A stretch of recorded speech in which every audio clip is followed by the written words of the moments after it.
RMBI gene, here to take you on another level and new horizons. Hey everybody, my name is Reggie Maddox. Thank you for tuning in. I really want to try to answer a question that was asked, but also respond to a lot of people who have made very similar comments about this. And to get into it, basically, white people are saying that when they try to speak up about black inequality against blacks or injustice against blacks, that a lot of times they're being sort of silenced or shunned away, or they're being told, you don't understand, you wouldn't get it, you don't understand. So I want to kind of address that, because there are some white people, as I've said before, who really do believe that we're all humans and everybody should be treated equal. There are some that see black and white as just people. They believe that we should be working together, we should be helping each other, we should be loving and caring and supportive of each other. But we have a great majority that feel the complete opposite of that. If they can go back to segregation, they would. Some would even want to go back to slavery. Some totally hate black people. But I'm not going to get off into that. What I really want to do is respond to the comment and question. So basically, I'm not going to say all, but why do some white people feel like when they try to speak on injustice or speak on inequality, regarding black issues, black concerns about America, about society, systemic racism, discrimination in the workplace. It's not a hard answer, but I really want to answer this so it comes across so you understand. The frustration may not be with you. If you are a white person that really does feel like there should be equal rights, everybody should be treated equal, and you may speak up sometime. You probably are going to hear, you don't understand, you can't relate. Is that true? Yes, it is true. And the reason you're probably getting those comments back is because you may be very passionate yourself about saying that, racism needs to end, discrimination needs to end, we need equality. But when you're in a conversation, I think it may be your choice of words. For you to sit in a conversation with a group of African Americans and say, I can relate to what y'all talking about, I understand the fight. No, you don't. And that's not to kind of discourage you from wanting to help and wanting to be a part of the solution. But you have to understand that there is two worlds. And I know a lot of people don't want to believe it. There is a world that black people live in. There is a world that white people live in. And, I think you're better off just either listening or just asking, how can I be a resource, or how can I help? Or if people are coming up with solutions and you may have some information about, how to get a permit for a protest, or you may have information about who's the right person to talk to, you may have connections, that will be a better use than you saying, I can relate. Let me break it down like this, because I really want you to understand why it's important that you understand that when you are saying that, well, I feel black people black people are not valuing my input, it is the way you're probably presenting your input. Like I said, there are sometimes words that you just don't use. For example, if a woman says, I was raped, when I was 20 or 30, or I was raped 5 years ago, 6 years ago. Now, as a man, of course I think it's wrong. I think it's a horrific, traumatic event. But if I'm having a conversation with a group of women and one woman saying, she was raped, how you think it'll come across if I say, wow, I understand. I can relate to that. Even though I want to be supportive,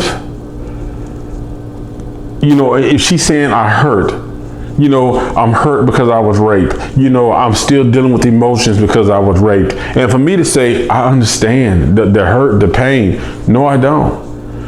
Physically nor emotionally can I understand what she went through, because I'm not a woman. I wasn't raped. So for me to say that I understand and I can relate to her emotions, to her pain, to her suffering, I can't. And they're probably going to be, if a man says that and when it's a group of women, there's probably going to be some woman that says, no, you can't understand. No, you can't relate. And the truth is, I can't.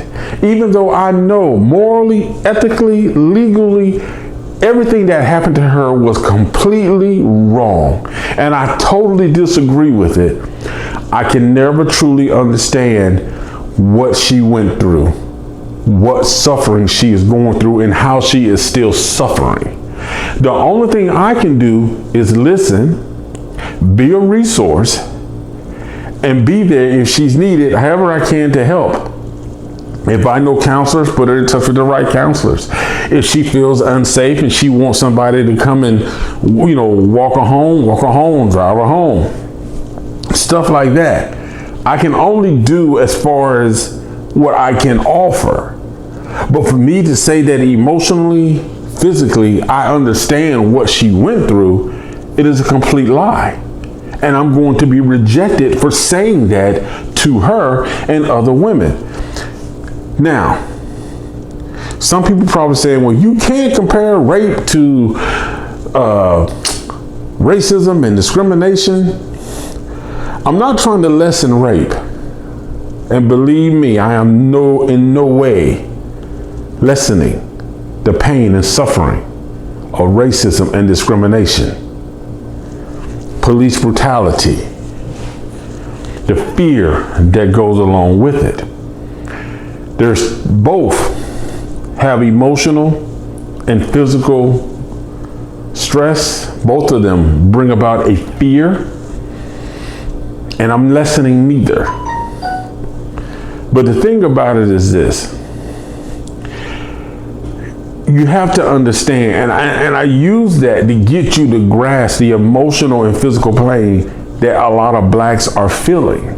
So for a white person to come in and say, I can relate, I understand, you can't. Just as a man, I can't understand what a woman says when she says, I've been raped.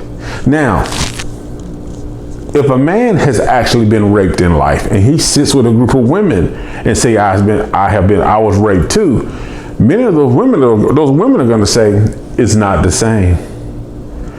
I'm sorry you were raped, but women are not going to see a male being raped the same as a woman being raped. Even if it was a full-blown sodomizing rape of a man, women are not going to see it the same as a woman.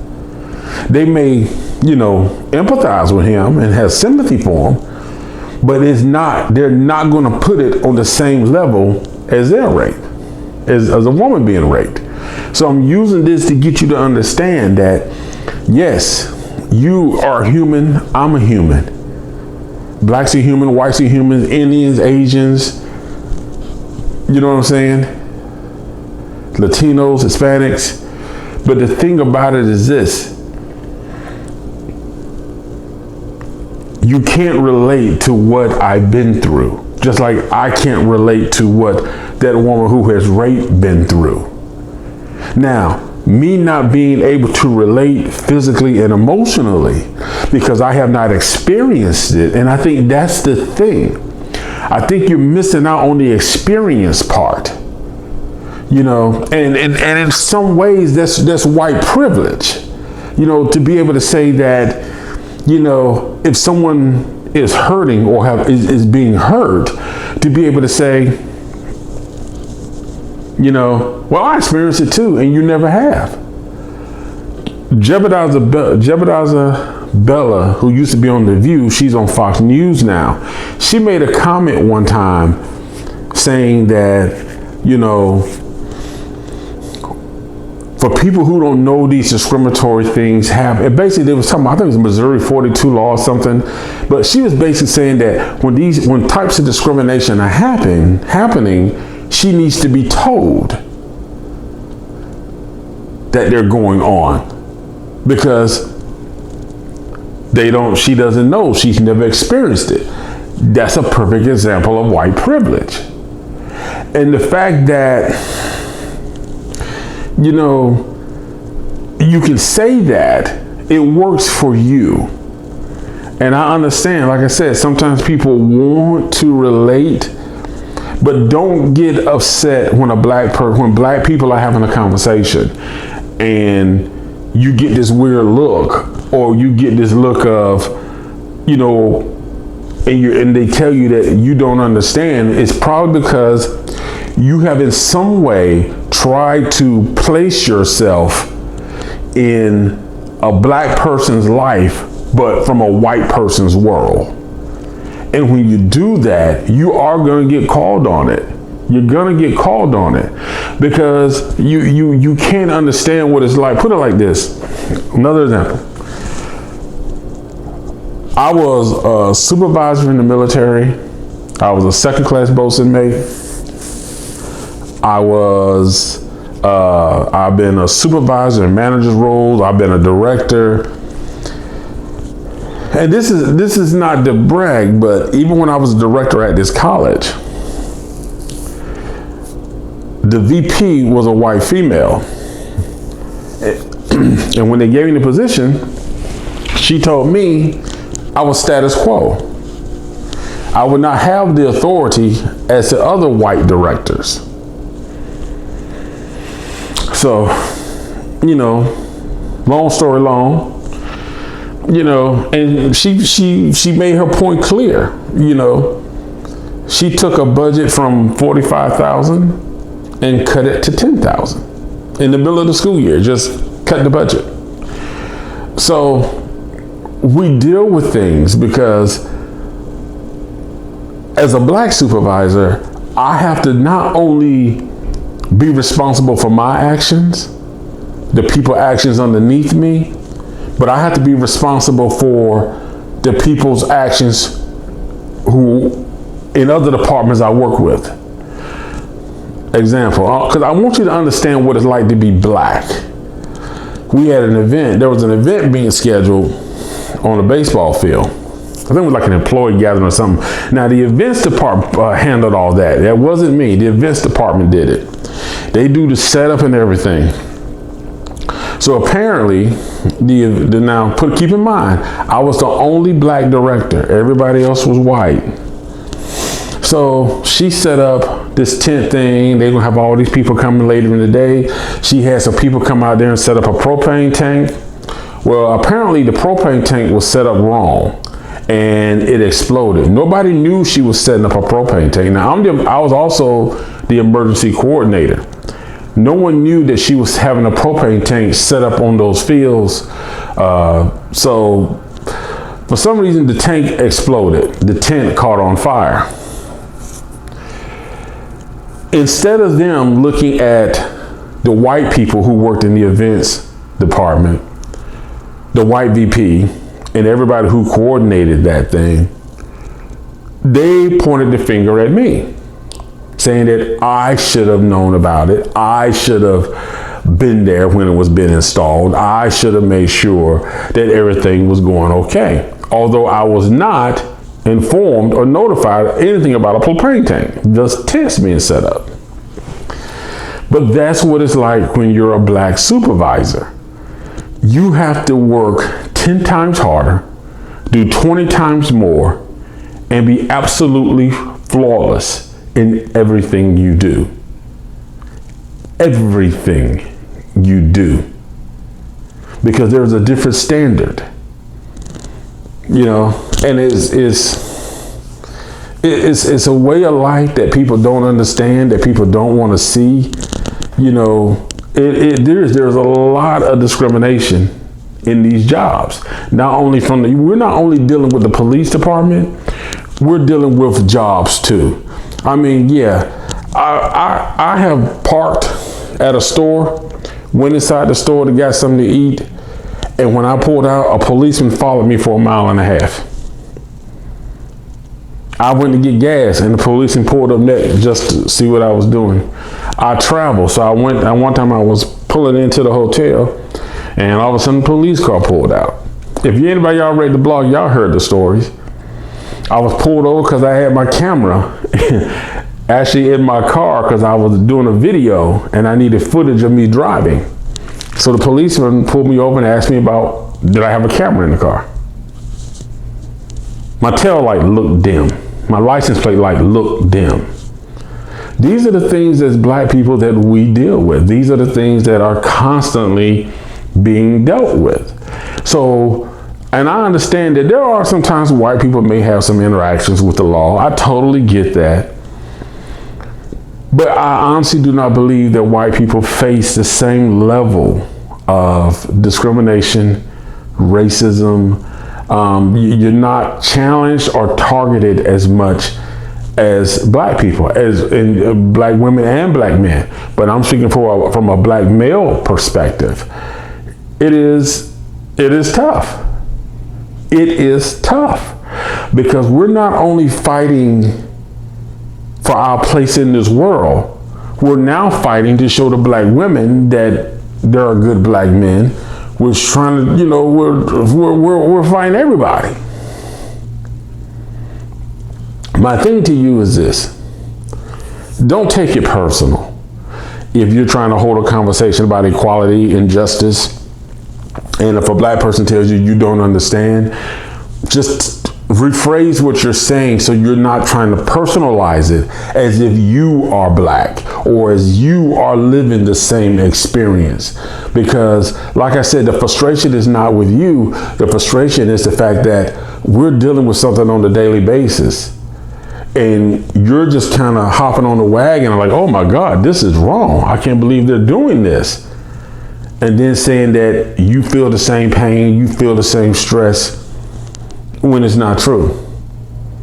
And trust me, I am 49 years old. I have been in this world a long time, and I have clearly seen the way white people operate with each other in business versus how they conduct business with black people. It is night and day. It is a big difference. It is a big difference. We have to work at a higher standard. It is a must. But that's what I wanted to share with y'all today. So for those of you who are white and you feel like you're being shunned by your brothers and by your sisters, not your brothers and sisters, you're being shunned by black people. I'm thinking about something else. Take it from me. It's not that they don't want to listen to you. It's just that you may be interjecting yourself in a way that it comes across as if you're trying to say you are living and dealing with the same thing they are, and you're not. So you just got to maybe make sure you don't try to say, oh, I understand what you're going through. I relate to what you're going through. I experience what you're going through, because you haven't. Unless you've been in that call with that person on that job. And oftentimes when a black person is facing systemic racism, discrimination, racism in general, everybody goes quiet, including white people, especially white people. They go quiet. And that person is forced to deal with that battle alone. Not only is he dealing with it alone on the job, internally, he's having to deal with that frustration and that anger. So don't take it as you're not being heard, you're not being listened to. You just can't come off like you got all the answers. You just can't come off like you know what to do. Like I say, let's just listen. The best thing to do is just listen to the conversation. And when people start coming up with ideas, if you, like I said, if you know how to connect them with somebody, or if you know how to be a bridge between them and somebody else, offer that resource. But don't try to make yourself as you're wearing the same chains we are, because you're not. And that's just the fact of it. That's just the experience of it. That's just the reality of it. So I hope this kind of helps, and I hope it kind of educated white people on how to kind of be a part of these conversations without you feeling like you're being, pushed to the back burner, but also help you to understand that sometimes you got to make sure your wording doesn't make it sound like you're saying that you're living the same experience that we are, that you're in our skin every day dealing with the same thing.